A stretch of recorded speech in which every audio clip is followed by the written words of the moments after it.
what's up? Husman here, and in today's video I want to talk to you guys about music theory. And as some of you guys might know, might not know, I've graduated music school last year. I studied at the Rock Academy for 4 years and learned a lot of stuff there. Learned a lot about communication, learned a lot about working for certain clients, learned a lot about the business side of things. But one of the things that I've learned from the most and I've been applying in my own music the most is music theory.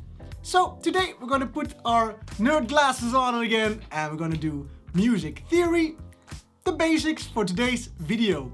Music theory.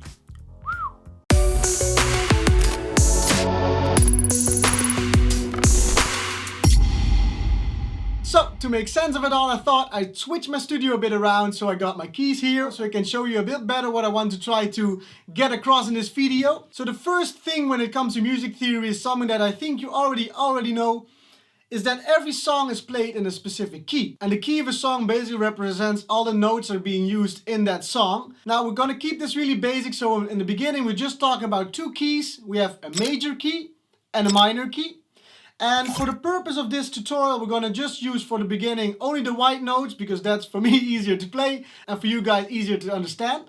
So let's start with the most basic key of all, C major. And C major is basically starting at C, going to a C an octave above, which is C, D, E, F, G, A, B, C. That's the key of C major, so only white notes. Now every major scale has the same equivalent in a minor scale. What? Yes, that was my thought first. What this basically means is that there is another scale in the minor frame, so to say, which has exactly the same notes. Now for C major, this is A minor. And A minor is also just the white notes, it only starts at A. So let's hear how that sounds.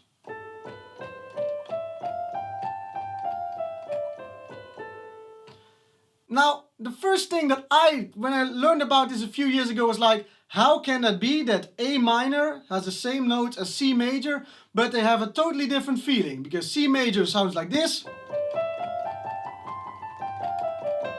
and A minor sounds like... It has a different tone to it. There's one explanation for this, and then we have to look at the intervals between the notes. When we look at C major, we go from C to D, which are 2 semitones. So, and then we go from D to E, which is again 2 semitones. And then we go from E to F, which is 1 semitone. And then F to G is 2, G to A is 2, A to B is 2, and then B to C is 1 again. So we have root note, 2, 2, 1, 2, 2, 2, 1. When we start at A, it's a different kind of story. We have from A to B is 2, but then we have only 1 semitone. So that's where the difference is already happening, because instead of having the C, D, E in the C major we have, but in A minor it sounds the same kind of progression.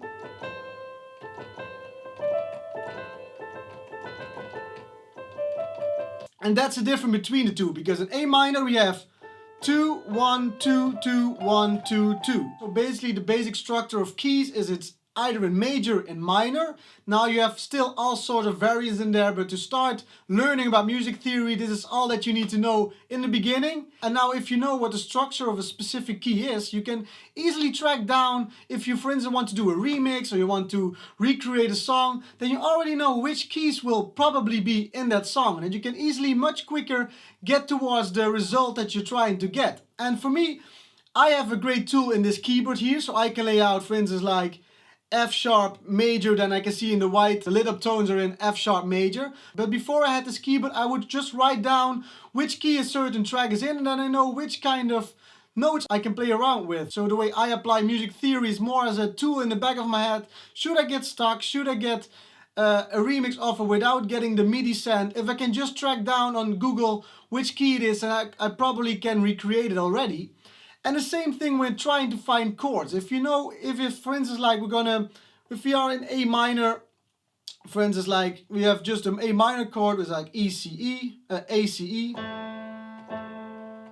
And we want to make a progression with there. And if we know what the notes in A minor are, we already know for this case, we don't have to worry about the black notes. So everything that we play on the white keys will probably sound good. For instance, if we go from A minor and then go downward.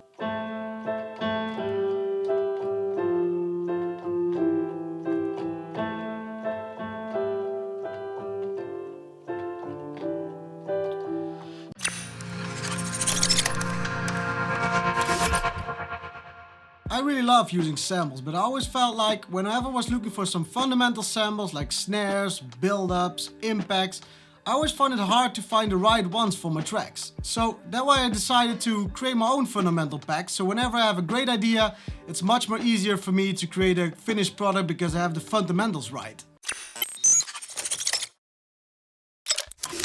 So I really like to use music theory as more of a tool, like a helping hand whenever I get stuck. So when I first considered going to music school, I was like, oh no, when I learn about music theory, I will only think about music in theory. So don't have original ideas anymore. But for me at least, it's totally not the case. It's more like a tool. For instance, if you have like a key which you're normally not playing around in, and if, yeah, for instance, like we have a B flat major key. So now I already know, I can see around which notes I can use. So you know me, I am a really terrible piano player. So let's try something out.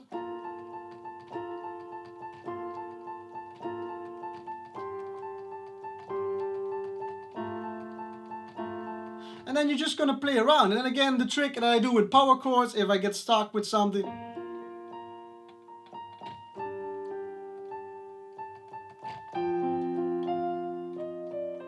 So as you can see, still struggling, and it's because I know the basics about music theory, but you need to put in a lot more hours, and I still need to remember everything. When I was starting at music school, I could just mumble about all the keys because I had to do for school. But now if I go from like C, D, E, F, G, A, B, C, D, D, E, F sharp, G, A, B, C sharp, D, then now it gets already more muffled because I don't do it anymore every day. So it's all about repetition. So I've made for me my mind up that I'm just going to use it as a tool because I have my certain side of melody that I like. Yeah, for instance, good example. Like you probably like the Kashmir stuff, and he produces a lot in harmonic minor, which is like the Arabian scale. Now, if you know what the Arabian scale is, I can look it up here. It's called harmonic minor. Use A minor again as an example, and you can see the difference with it. I do it on the keyboard, but you can also do it. Just write it down that you know the notes. Just go around the scale.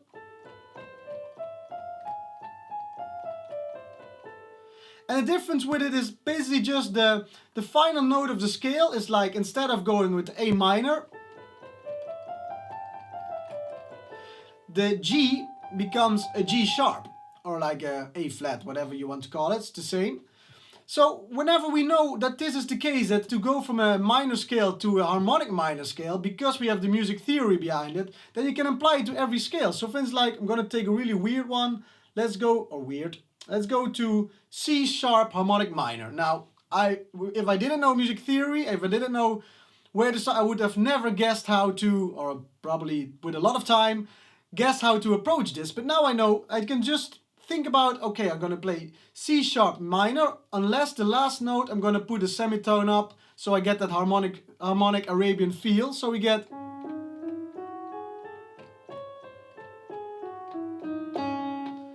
and then just lay some bass notes underneath it, or we can make a melody with this in C sharp harmonic minor, which I would never come about.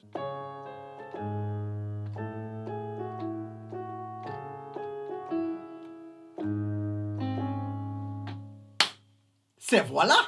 The possibilities are endless with this, and I really enjoy it because I know you're also going to look for different kind of sound, different kind of tonalities, and I think it's a really great adventure to go towards all those weird keys and just find your own kind of niche in them. So music theory, good to know, don't necessarily need it, but I think it's a great tool to, yeah, just make better music, make different kind of music, and have a lot of fun in the process. And that concludes this week's video. I really hope you enjoyed watching it. I hope that you learned a little bit about it. With today's video, we only scratched the surface, but I just want to show you guys the possibilities and the tools that you can utilize if you dive a little bit into music theory, and it really helps you get out of that difficult creative spot if you know where the chords and where the melodies and which notes to play and which notes certain kind of emotions evoke.